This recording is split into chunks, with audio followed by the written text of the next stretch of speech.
Kalau Nusantara dari Sabang sampai Merauke, dari Miangas sampai pulang roti mantan laiman kita, mantarakan kita, mantara harapan kita tentunya adalah diskusi jadi Tuhan dan juru selamat kita dan juru selamat dunia.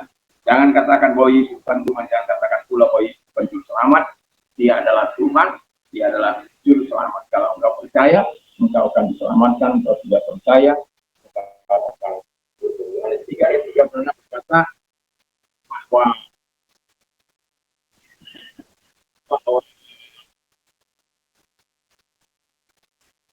kalau kita tidak percaya, kita akan. Yohanes 3 ayat 36. Jadi percaya kepada Yesus itu sebagai Tuhan yang kita. Dan bulan waktu saya katakan Yesus berkata, aku adalah yang kebenaran yang hidup yang seorang sampai kepada Allah kalau tidak melalui. Dan Yesus mengatakan dalam Yohanes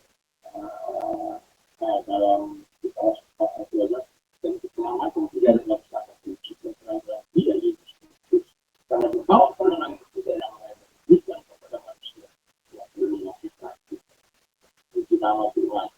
Dan Yohanes 3:6 karena begitu besar kasih Allah akan kita sehingga dia mengaruniakan anaknya tinggal sekali orang percaya kepadanya.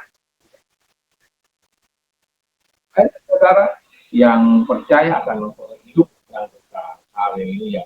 Dengan percaya engkau dibenarkan, dengan mengaku engkau diselamatkan, dan orang yang percaya tidak akan. Roma 10 ayat 9 sampai 10. Mantap. Kiranya Tuhan Yesus telah memberkati kita di malam hari kita. Tetapi kalau sudah di malam Tuhan memberkati kita sampai kita terima dengan doa tersebut dan kita melibatkan dunia kita untuk menyenangkan. Mari kita terima kasih Tuhan. Biar Tuhan senantiasa menyertai dalam nama Tuhan. Saya akan membacakan Yakobus 1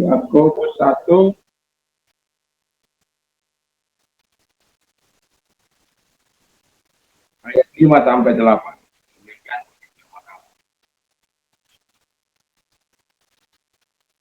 Tetapi apabila di antara kamu ada yang kekurangan hikmah, hendaklah ia memintanya kepada Allah, yang memberikan kepada semua orang dengan murah hati, dengan tidak membangkit-bangkit. Maka hal itu akan diberikan kepadanya. Hendaklah ia memintanya dalam iman, dan sama sekali jangan bimbang, sebab orang yang bimbang sama dengan gelombang laut yang diombang-ambingkan dan kemari oleh angin. Dan puji nama Tuhan, biarlah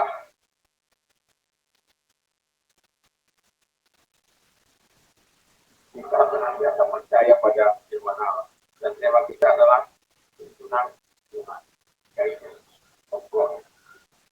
Nah, dikatakan bila kita kekurangan hikmat, mintalah kepada Allah. Jadi kita tahu bagaimana Salomo meminta hikmat daripada Tuhan, dan Tuhan memberikan hikmat itu bukan saja hikmat yang luar biasa itu. Ketika seorang atau dua orang pelacur yang mempunyai anak sama-sama melahirkan anak, dan sama-sama mereka satu kamar, dan kemudian rupanya ibu yang satu mendidik anaknya sampai mati, lalu kemudian karena dia juga bangun, lihatnya anaknya sudah mati diganti dengan yang hidup. Lalu mereka datang kepada Salomo. Salomo berkata apa yang terjadi, lalu mereka cerita. Lalu kemudian si anak itu, mereka bertengkar di situ. Lalu kemudian Salomo dengan hikmatnya yang begitu luar biasa, dan dia mengambil parang, dan kemudian dikatakan biar potong saja. Lalu ibu yang punya anak jangan buang biarkanlah dia, biar yang dia merawat. Yang satu yang anaknya sudah mati itu, dia berkata, biar, bukan, tidak sama saya, kamu tidak sama saya. Dan kalau mengatakan, berikan anak itu kepada yang satu, yang mengatakan, biarlah itu untuk dia. Dan begitu luar biasa. Sebabnya, pada hal Salomo dia masih muda dan dia bisa hikmat dan Tuhan memberikan. Dan Allah, sebab dikatakan Allah itu murah hati. Dia bukan Allah yang kejam, bukan Allah yang sadis, bukan Allah yang juri, bukan Allah yang mata bodoh. Dia adalah Allah yang murah hati untuk memberikan. Tidak menginginkan apa yang diberinya. Ya, orang kan kadang-kala memberi juga ada mungkin persoalan bukan karena kita butuhkan, karena dia membutuhkan persoalan itu, dan akhirnya ini disebutkan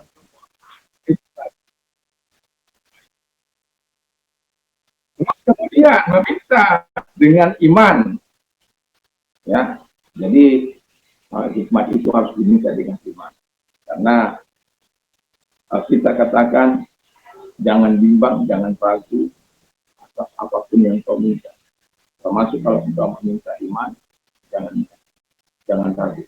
Ketika saya mengambil keputusan untuk tidak, memang saya kalau sakit tidak pernah pergi ke dokter, walaupun harus bertarung, kadang 2 minggu, yang terakhir ini paling lama, tapi saya tetap mengatakan bahwa saya akan terus percaya pada firman Allah, dan pada hari-akhirnya Tuhan memulihkan begitu luar biasa. Ketika kesehatan saya belum kembali, saya katakan berikan saya kekuatan, karena saya sudah membuat rencana untuk berdoa puasa 40 hari, tetapi itu gagal. Tapi saat ini saya telah mengganti nazar doa yang puasa yang saya katakan ini 40 hari. Saya telah mulai dan telah berjalan hampir 20 hari. Nah, jadi kita harus berdoa dengan kalau kita bimbang, kita tidak akan tenang dalam seperti gelombang di tengah laut yang begitu saja yang sangat kemarin dan dan lain sebagainya. Ya. Dan yang terakhir, jangan mendua hati, ya. Jadi kalau kita katakan kita mengenal Tuhan itu, kita tidak boleh mendua hati. Kalau kita mendua hati, sebabnya saya mengatakan kepada orang-orang yang melakukan pengisilan harus tetap kepada Yesus Kristus. Ya harus dikatakan sebagai Tuhan dan Juru Selamat. Nah, para siapa mengaku aku di hadapan manusia, aku juga akan mengaku dia di hadapan Bapa. Para siapa tidak mengakui aku di hadapan manusia, aku juga tidak akan mengaku dia di hadapan Bapa. Jadi tidak boleh orang mendua hati. Dan kita katakan dengan jelas bisa mendua hati. Tadi Matius 10 ayat 32-33. Jadi kalau kita berdua, apakah ini yang kita harapkan? Sebabnya Tuhan kita mengatakan kepada tunannya kepada kita, tunan firman Allah kepada kita, agar kita, kalaupun kita kekurangan sesuatu, kita kepada Allah. Kalaupun kita berdoa dengan iman, dan jangan pernah membuat hati. Kiranya Tuhan memberkati kita. Mari kita kembali kita berdoa. Terima kasih Tuhan, tuntunanmu ya dan amin bagi kami. Pujilah di dalam nama Yesus. Kalau engkau sudah sakit apapun, sakit penyakit, saya mau katakan Tuhan tidak pernah berhitung sakit apa pun. Saya bersyukur dia satu kemarin selalu di sampai hari ini. Tuhan tidak apa yang mungkin mengenai. Mari saya apakah engkau percaya